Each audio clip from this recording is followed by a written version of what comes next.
And I always, when I was younger, a teenager even, I always knew that I had some special gift to offer men.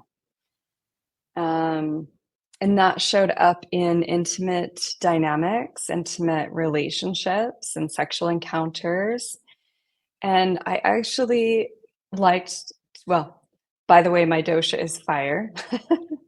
And I Oh, used to I would play with fire. I used to yeah. play with fire in terms of I would get myself into situations with men at times, and a lot of women can relate with this, I think, where we typically are the more sensual ones. Men have been known to be the more sexual ones, although that's not necessarily the case.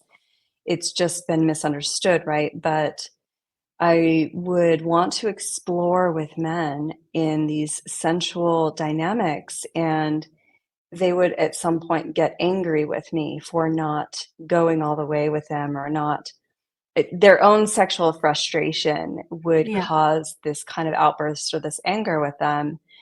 And, and it used to be such a big deal and kind of even a traumatic thing for me because sometimes I didn't know how to say no. And, a lot of women can relate with these situations and encounters.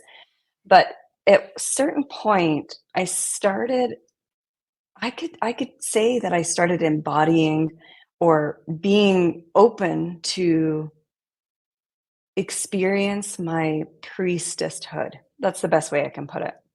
Like, Mhm. I literally and what I mean by priestesshood is, like, I saw myself being ready to offer sacred initiations to men, but I didn't even know what I was doing.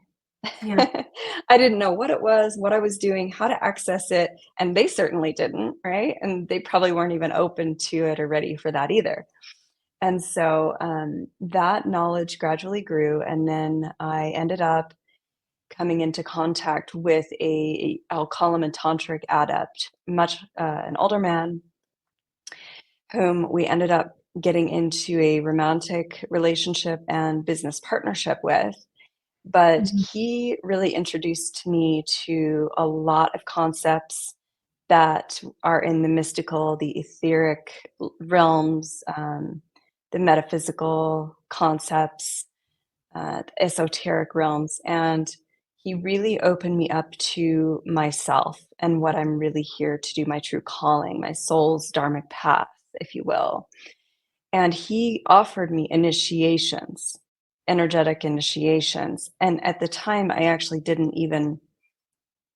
didn't really understand to what degree that was unlocking things in me and opening me up to what I was later going to be offering and doing and opening up to even more. And so it was kind of like a gift that spiraled, like snowballed into more and more blessings as I became ready and opening up to higher frequencies of energy, for example, or the Kundalini energy, which I can talk about more for your audience. Mhm. It allowed me to find my path, I would say, a lot quicker than I would have